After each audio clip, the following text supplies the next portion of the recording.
Good evening and welcome to Andrew's property session this evening in Keynsham Civic Centre. Delighted to see so many faces here this evening, and I'm sure you're all looking forward to an excellent value evening where we can learn more about legal aspects of letting your property from one of our partner solicitors from Burrows Day.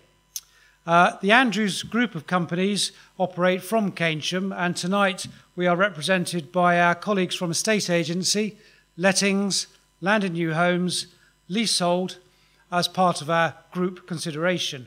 We've also got our surveyors here as well this evening, so any questions related to all aspects of our property services can be asked this evening.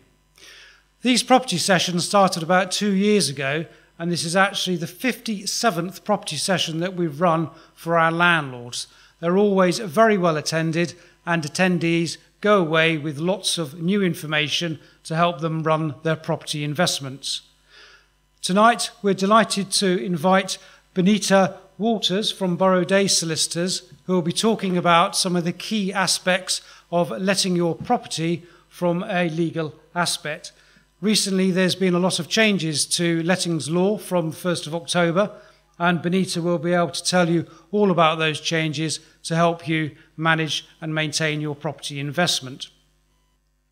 The key areas that she'll be covering this evening will be around tenancy basics, the actual controls around the properties, particularly in connection with quality, and of course the tenancy termination, which is important when you want to get possession of your property. We'll be having a question and answer session later in the seminar where you'll be able to ask any relevant questions about your own property considerations. For those of you that are watching from home, can you please post your relevant questions as soon as possible so we might be able to ask those questions at the end of the session.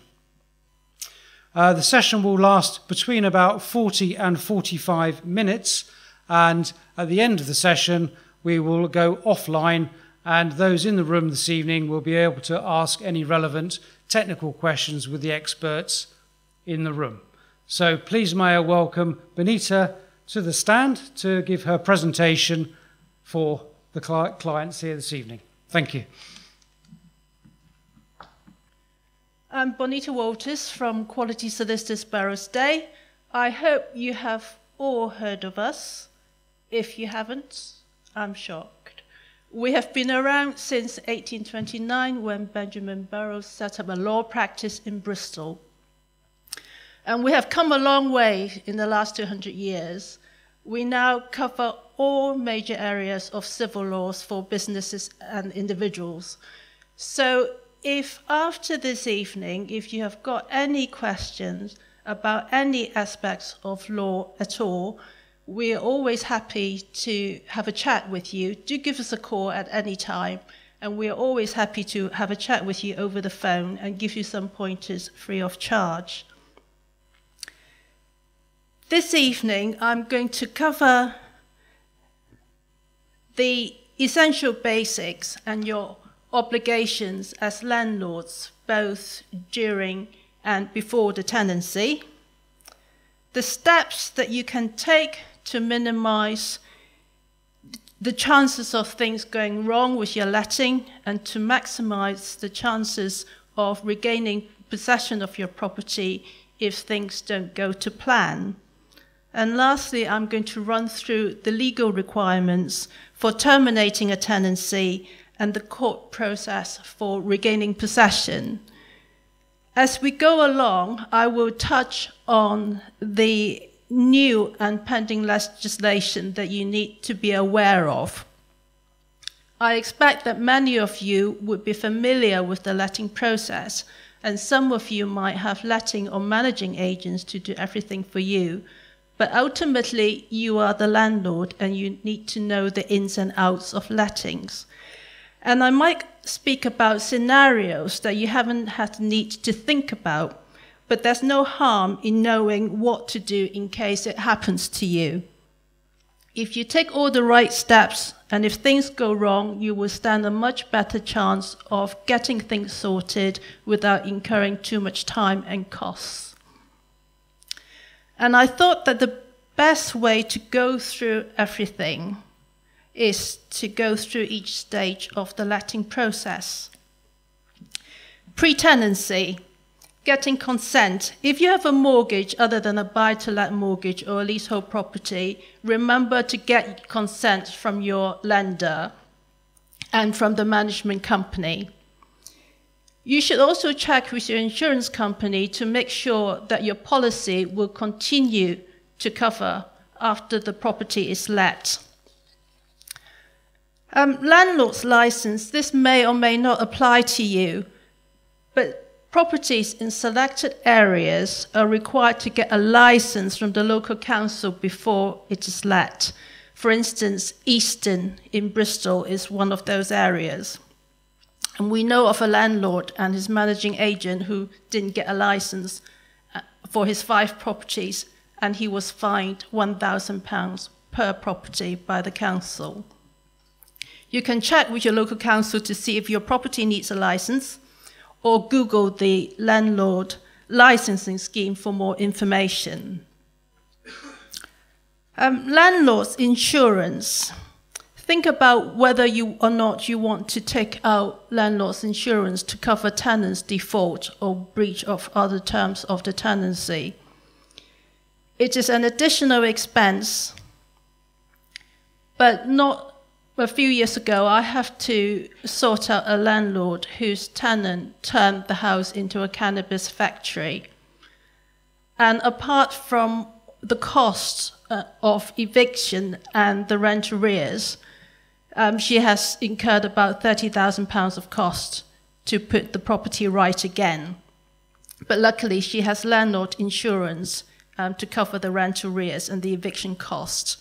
And I was able to recover the rest of the losses from the letting agent because there's a negligence aspect to that case. Energy performance certificate and gas safety certificate, I expect you will be familiar that you need to have that and provide them to your tenant before the start of a tenancy. The how to rent prescribed information, this is new. Since 1st of October 2015, you must supply this document called How to Rent, the checklist for renting in England, to your tenant at the start of the tenancy.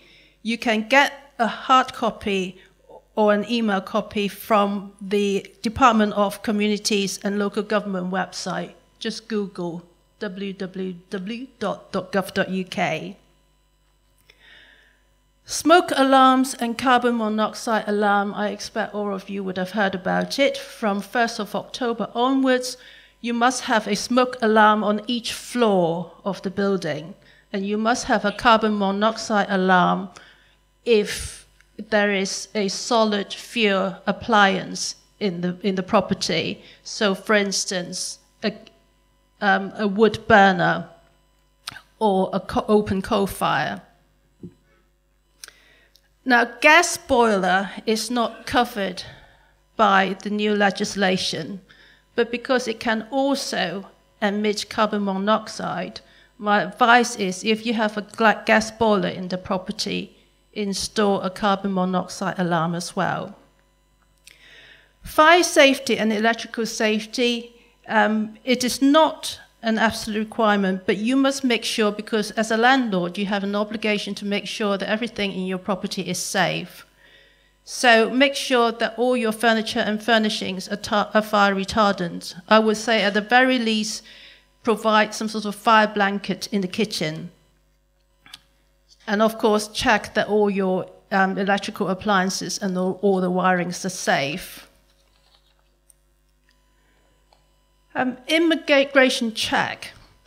A pilot scheme has been running in the West Midlands where landlords have to check that their tenants are in the country legally. This is going to be rolled out to the rest of the country. I don't have the timescale yet, but it is going to happen. And you can check the tenant's passport or the national ID card, residence card or certificate of registration or naturalization. If you look on, again, the gov.uk website, you will find a full list of acceptable documents in a code of practice provided by the Home Office. It is called the Right to Rent Immigration Checks Landlords Code of Practice. Now, at the start of the tenancy, get to know your tenants. Obviously, I expect everybody will take references. But on top of that, do your homework. The internet is a very good source of information. Facebook, LinkedIn, Companies House website, and the Insolvency Register are all very useful free sources of information. Think about why your tenants are renting. What are their personal circumstances? Do they have a secure income to meet the rent? And make sure that you read the reference. I have come across very recently a landlord who let out several properties, and he told the agent to go and get reference and get guarantors. The agent didn't do it, but he didn't check it either. So he ended up being out of pocket for about £20,000 when the tenant walked into the sunset after they left. Guarantors. Not many lettings will have guarantors, but if you do have guarantors, make sure again you check them out. You will be surprised how many guarantors we'll come across are non-existent or have no money, no asset to the name. One very simple check that you can do is to search the address on the land registry website. If they own the property they live in, then you know you'll stand a better chance of recovering money from them should you need to. The tenancy agreement, this is obvious, I don't need to elaborate, but we have seen a lot of tenancy agreements that are either unsigned or have the wrong date on or have some vital information missing. Just be careful. And in case you are not aware, the unfair terms in Consumer Contracts Regulations 1999 applies to tenancy agreement. So essentially anything that tips the rights and obligations of the parties will be considered unfair terms. So if, say, you try to shift the repairing obligations or put a time limit on your tenant notifying you of any fault, if you charge high interest or slap on penalty for late payment, then all these could be considered unfair terms, so you need to be careful. The Office of Fair Trading has a very good guidance on how the regulations apply to tenancy agreements, if you want to know more. And then a break clause. If you have, sorry, I missed out the tenant's belongings. Tenant's belongings first. Think about having a clause saying what would happen to the tenant's belongings that are left in the property after they left. Your tenant is unlikely to leave anything valuable behind, but if they do leave behind a pile of belongings, technically you will be a bailee of those goods under the Torts Interference with Goods Act 1977. And you will have to take all kinds of steps before you can finally dispose of the goods. Having a suitable clause in your tenancy agreement would strengthen your position if you get any hassle from your tenant about goods that they left behind. And break clause. If you have a longish fixed term, you might consider putting in a break clause allowing you or your tenant to break the tenancy if things don't work out. Of course, you still have to give a minimum of 2 months' notice, and you still have to serve a Section 21 notice in order to break the tenancy, and I'll come to that a little bit later. Protecting the deposit and self-prescribed information, you should all be familiar with that. That must be done within 30 days after you've taken the deposit, and you won't be able to serve a Section 21 notice to end the tenancy if you don't protect the deposit. And you can leave yourself open to a claim by the tenant for return of the deposit and a penalty of up to 3 times the value of the deposit. At the start of the tenancy, of course, take inventory. Your letting agent will probably see to this. Take photographs and get it signed and dated. I would also suggest that you test the smoke alarm and the carbon monoxide alarm with your tenants and get your tenant to sign to say that they are working at the start of the tenancy. And obviously take meter readings, make sure the council tax is put in the right name, leave the operation manuals for the appliances in the house. And managing agent's contract. If you use a managing agent, make sure you know who is going to do what. You know, for example, who is going to deal with maintenance and safety checks? Who is going to issue a copy of the certificates to your tenant? Who is going to deal with any changes to the law, like the introduction of the smoke alarm and carbon monoxide alarm? And who is going to keep records? And during the tenancy, always keep a record of all rents received. It is not just for tax purposes, but if your tenant falls into arrears and you have to seek possession, the court would want to see your rent record. Also keep a record of everything in connection with the tenancy. It is always better to have a written record of all the exchanges with your tenant so that later on there can be no argument about who said what and when. Even if you have a verbal discussion, it is always good practice to follow this up with a summary in writing and keep a copy. And of course, you have to do the periodic inspection, maintain the property, carry out annual safety checks. When the initial fixed term expires, you and your tenant may want to continue with the tenancy. Most people will sign up to a new fixed term, but it is not essential. If you don't sign up to a new fixed term tenancy, the existing tenancy will simply continue on the same basis. And if you do need to serve a Section 21 notice to end the tenancy, that is the normal method to end the tenancy. And if the tenant doesn't move out after the notice has been served and the notice period has expired, you can just start the possession proceedings. But the Deregulation Act this year have introduced a number of changes. These changes apply to all tenancies starting on or after the 1st of October this year. But in 3 years' time, by 1st of October 2018, it will apply to all tenancies. The first change is time restrictions. For tenancies beginning on or after 1st of October this year, you will no longer be able to serve a Section 21 notice within the first 4 months of the tenancy. And in the case of a replacement tenancy or continuation tenancy, the relevant period is 4 months from the start date of the original tenancy.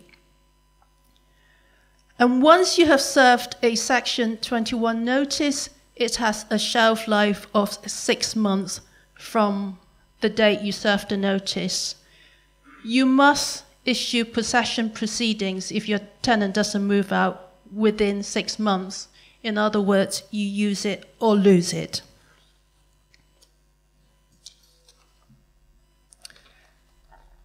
And under the old rules, if you serve a notice to end the tenancy after the fixed term, the notice that you have to give must be no less than 2 months' notice ending on the last day of a tenancy period.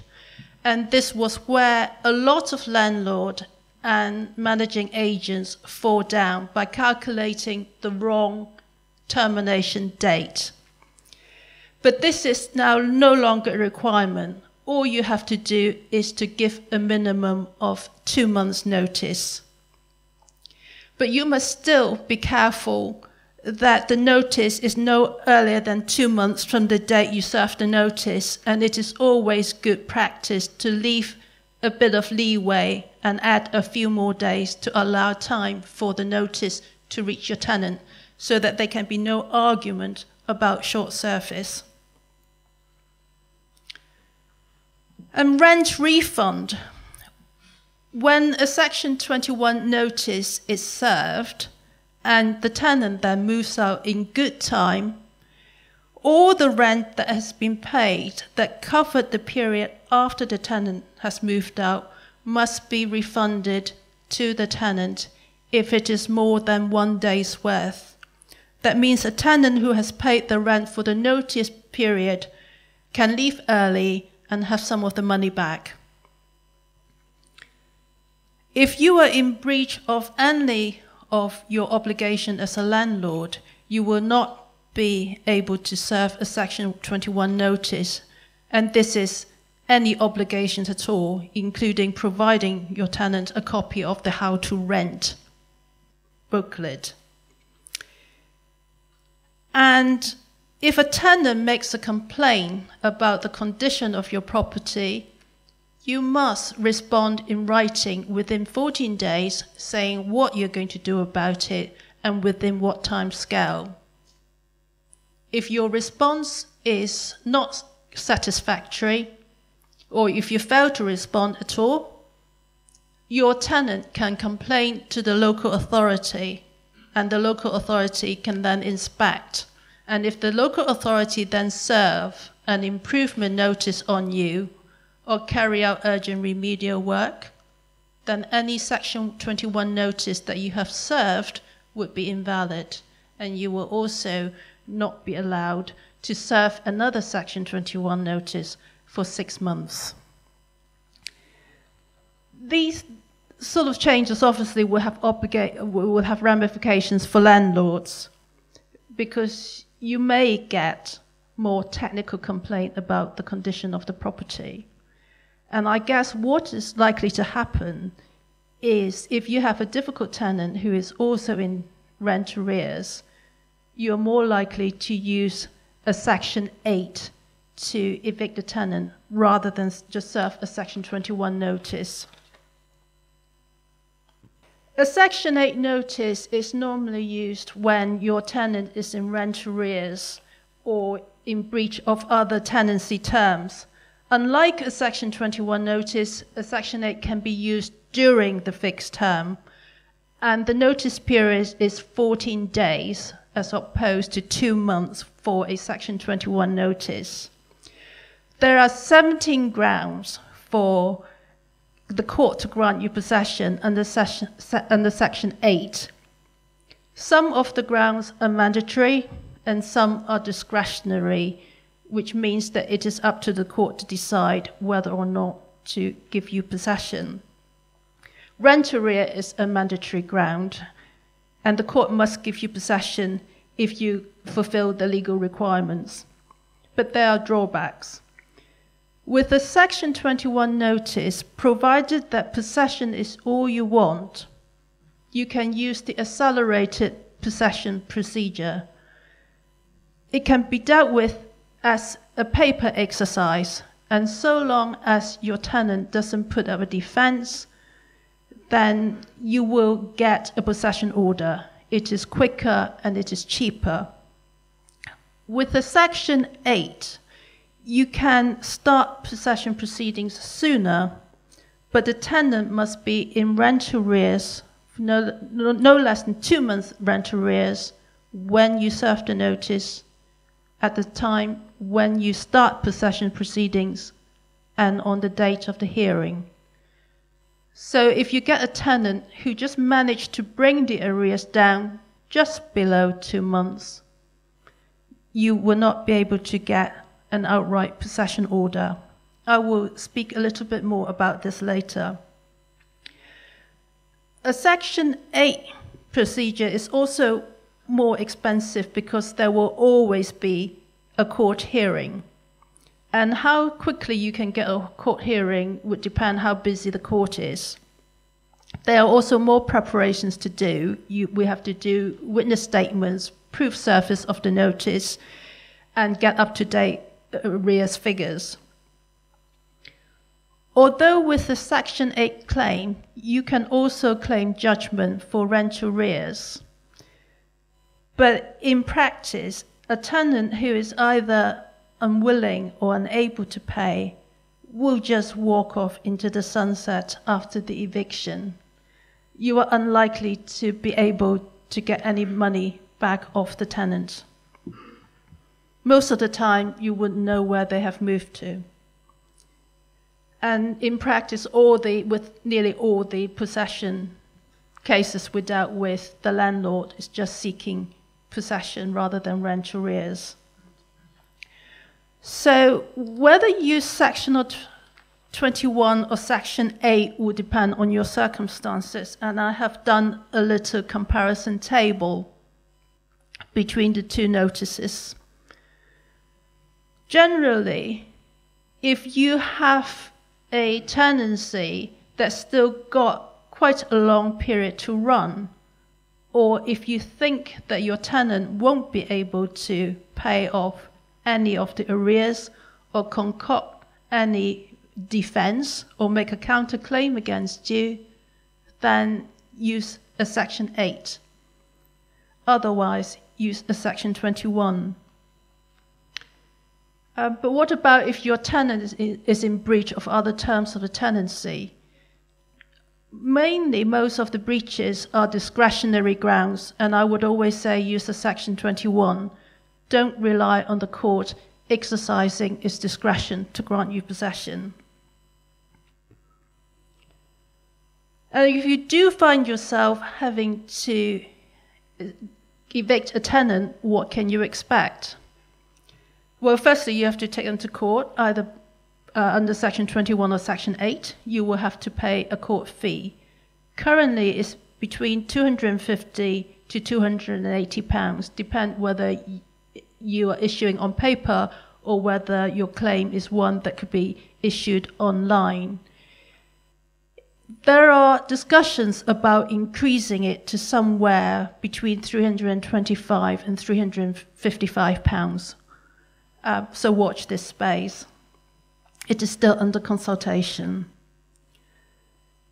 Seeking possession through the courts is not a quick fix. If you use the accelerated possession, and if all goes smoothly and all your paperwork and apple pie order, then that is the quickest and cheapest way to gain possession. You can be looking at anywhere between 4 to 6 weeks from start to finish. But if your court action is one that needs a hearing, for instance, if it is started under Section 8, or if your tenant put up a defense that the court will want to hear, then there will be a hearing, and it will take longer. It could be take anywhere between 6 to 12 weeks. Again, it's dependent on how busy the court is. And if you make a Section 8 claim and your tenant managed to reduce the arrears to below 2 months, the process will take longer.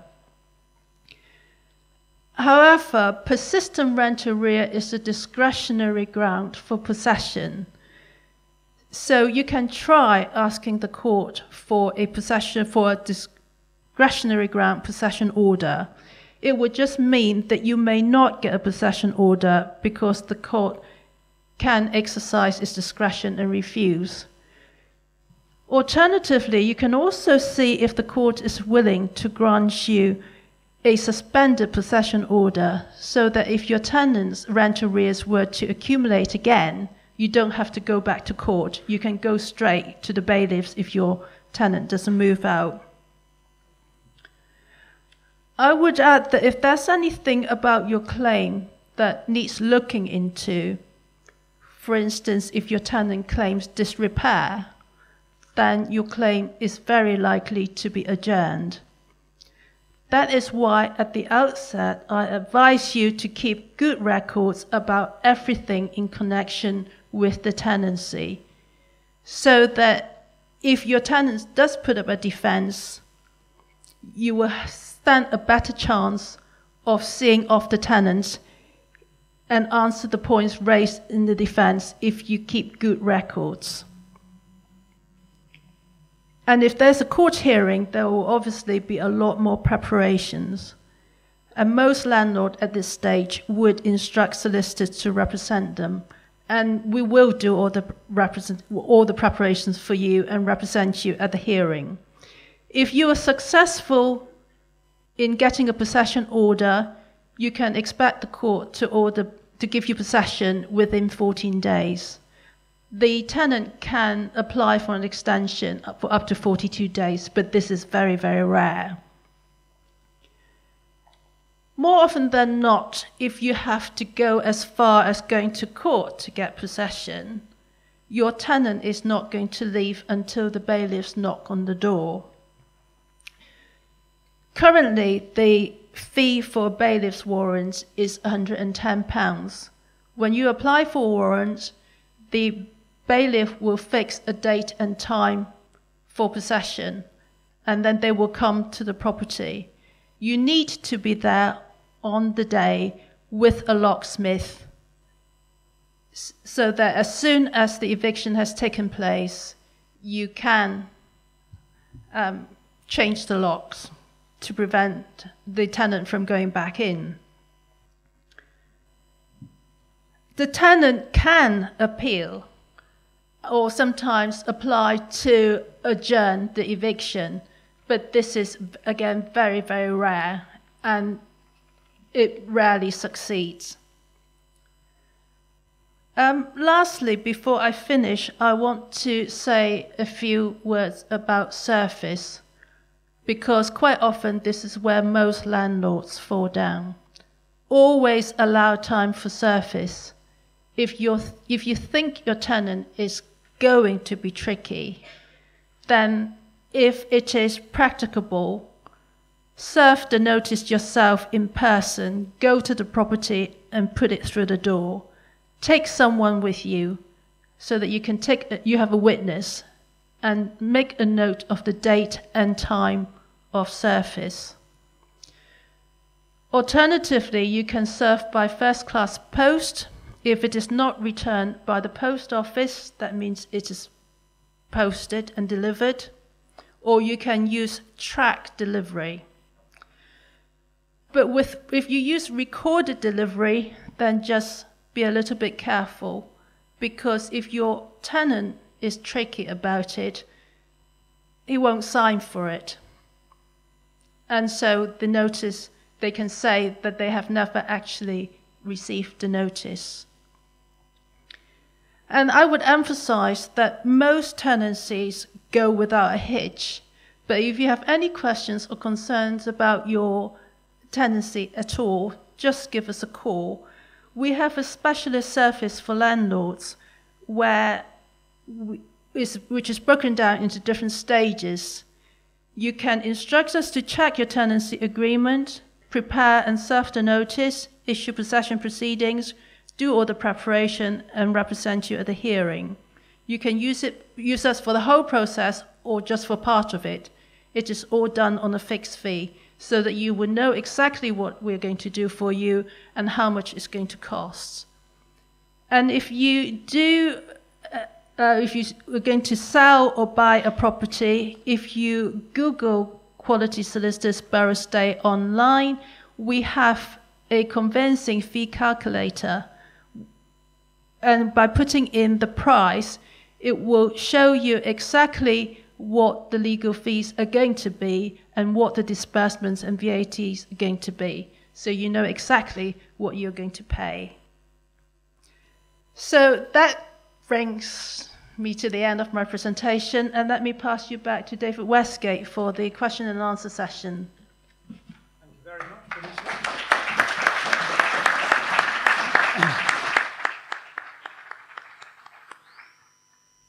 I'd like to invite Paul Bumford to come and join me here for the question and answer session. Paul Bumford is a Managing Director of Andrews Mortgage Services. And Benita, if you'd like to join us again, please, for the question and answer session. First of all, I'll take questions from the floor. So if you'd like to put your hand up if you have a question, and a microphone will be passed to you. Gentleman at the front, please. There should be something in your tenancy agreement to say that tenant has to allow you access to carry out various checks like annual safety gas checks. And you are also allowed to enter the property yourself to carry out emergency work. And if your tenancy doesn't allow you in, write to them. Explain why it is important for you to carry out those checks and why you need to be there. And if you tried it several times and your tenant still won't allow you in, then you have a record of what happened, that you explained everything to them and you're better protected. Generally, your tenant should tell the post office that they have moved and have the post redirected. But I would say it's not the same as belongings left in the property. Sometimes your tenant ought to have a forwarding address as well. You might be able to find it through the deposit scheme. If you have a clause in your tenancy agreement to say that you can serve by email and your tenant will accept service by email, then it is fine. But otherwise, I would use other methods of service. Okay, so I'll read a question we've had fed through from the internet here from Michael. I've seen on a recent TV programme that many landlords are using the High Court in order to get earlier possession for rent arrears recovery. Can you please advise on this? I have to say I'm not entirely sure what you mean by using the High Court for rent arrears. Does it say rent arrears recovery? Oh, right. If you have a judgment for rent arrears or any judgment at all, you can transfer the judgment to High Court for enforcement. And sometimes it can be a quicker procedure, but I rarely get this type of instructions. But yes, you can transfer it to the High Court for enforcement. But how much quicker, I'm not sure. Thank you. Do we have any more questions from the floor, please?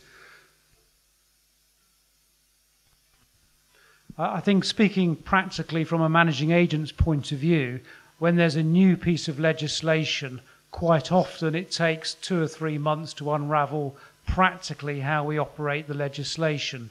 So in Andrews at the moment, we are saying to all of our landlords that the letter of the law is that a smoke detector does have to be supplied to each floor on the premises. So I'm not quite sure why the advice from British Gas would be contra to that. But certainly our advice to landlords is to apply a smoke detector on each of the floors. I'm afraid if that's what the law says, then from a management point of view, there has to be a way around that to create a solution. I think there's a real danger there is if there is a real fire in that particular room and the landlord doesn't comply, then you might find yourself in a spot of bother. So I think our advice at this stage would be to comply with the law and then try and find a practical way that you can prevent your tenants from setting off the detector every time they cook in that room. But I think, practically speaking, from a managing agent's point of view, when there's a new piece of legislation, it does take us, a couple of months to work out the actual practical solution. So as Benita was talking about Section 21 notices, we've had to change a number of our practices and policies at Andrews over the last 2 or 3 weeks. And it's quite often until we find the first test case that comes through that, again, the legislation might actually be better understood by those that operate it. At Andrews, we manage around about 10,000 properties at any one time. And I'm delighted to tell you that the voids ratio within those properties is less than about 1%. So we turn property over very, very quickly for our landlords. In relation to rent arrears, the rent arrears figure runs around about 1.5% to 2% of our overall rents receivable. So it's a very, very, very low figure.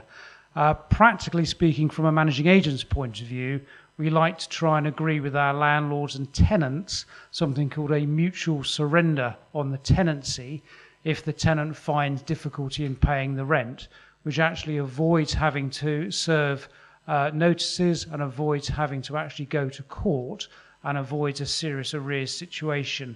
So if we know that the tenant might be losing their job, for example, we have an open conversation with both parties and agree to mutually surrender the property. So the actual instances of tenancies going to court for a breach of the tenancy is very, very low. And I think at the end of the day, by appointing a managing agent, we can actually help achieve the satisfactory solution for the landlord. So in terms of numbers, very, very low numbers. No, you no longer need to, generally you no longer need to reserve to prescribe information if you roll on, so long as the parties are the same and the property remains the same. Okay, well, if there's no other questions, we'll finish the evening. So just for me to say thank you very much for attending this evening. Hopefully you've learned a little bit more about the legal aspects of managing your properties. Thank you very much for Benita from Burrows Day Solicitors for coming along. All of Andrew's website provides the detail of how to get hold of Andrews and discuss any of these issues further. And as Benita has already indicated, Burrows Day's website will also give you the details of how to contact Benita. Thank you very much for attending. Enjoy the rest of your evening.